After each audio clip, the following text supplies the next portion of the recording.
Bonjour. Alors que toute l'Afrique était aux anges suite au discours de Nathalie Yamb, moi, le 10 novembre 2019, j'exprimais mon désaccord au fait qu'on demande de l'aide à des gens autres que des Noirs africains pour nous libérer de l'impérialisme. Parce que le sauveur en question pourrait à tout moment devenir l'agresseur. Et que si jamais cela arrivait, on n'avait aucun moyen de riposter. Accepter l'aide de la Russie pour échapper à l'impérialisme, ça ressemble plutôt à quelqu'un qui se précipite sous l'eau pour échapper à la pluie.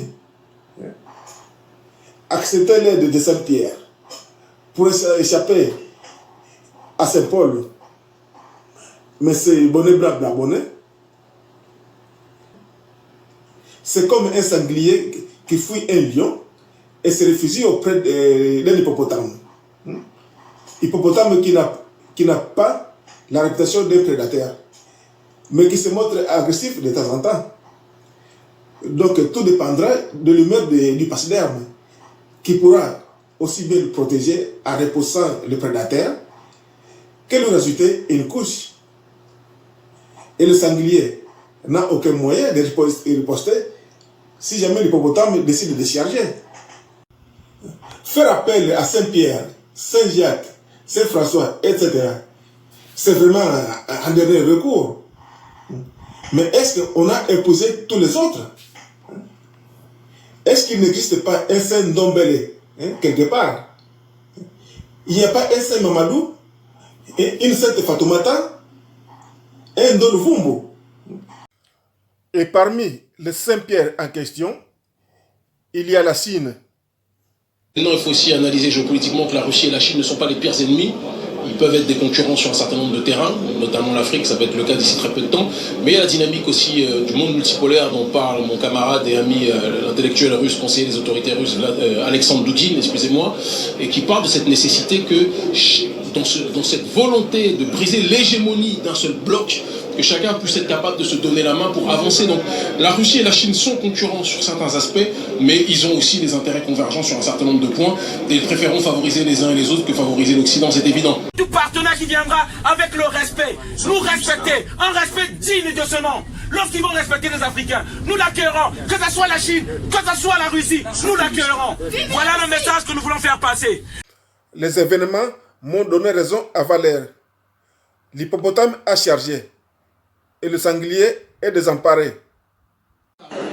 Colère et indignation à travers le continent après la diffusion de vidéos d'actes considérés comme racistes et discriminatoires de Chinois envers les ressortissants africains accusés de propager le coronavirus.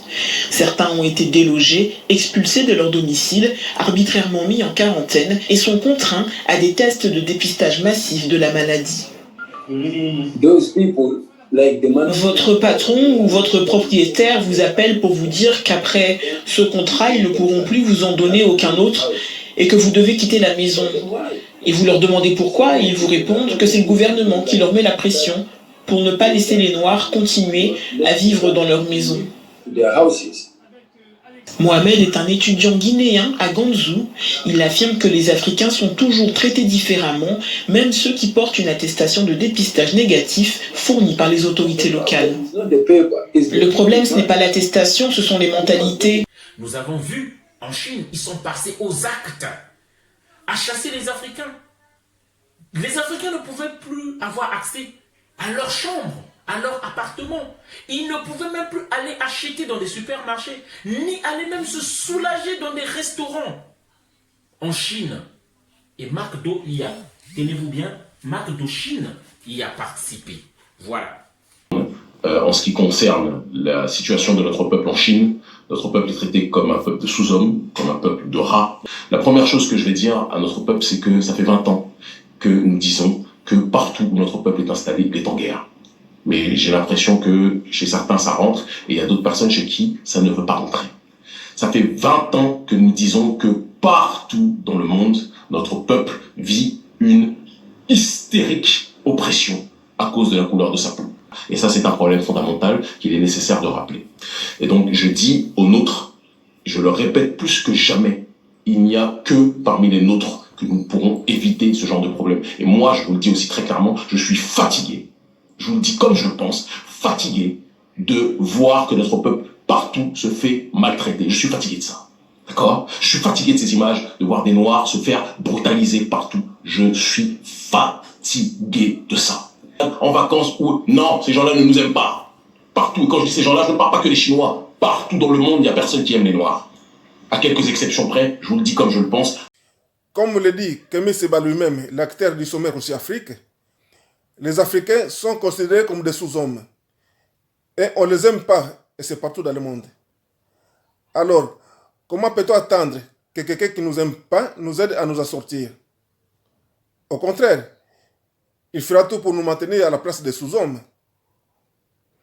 Donc, le noir devra se battre tout seul pour se faire une place dans la société. Et c'est seulement après qu'on pourra faire du business d'égal à égal. Donc, faire appel à des partenaires autres que des Noirs africains, c'est comme si on se livrait directement dans la gueule du loup.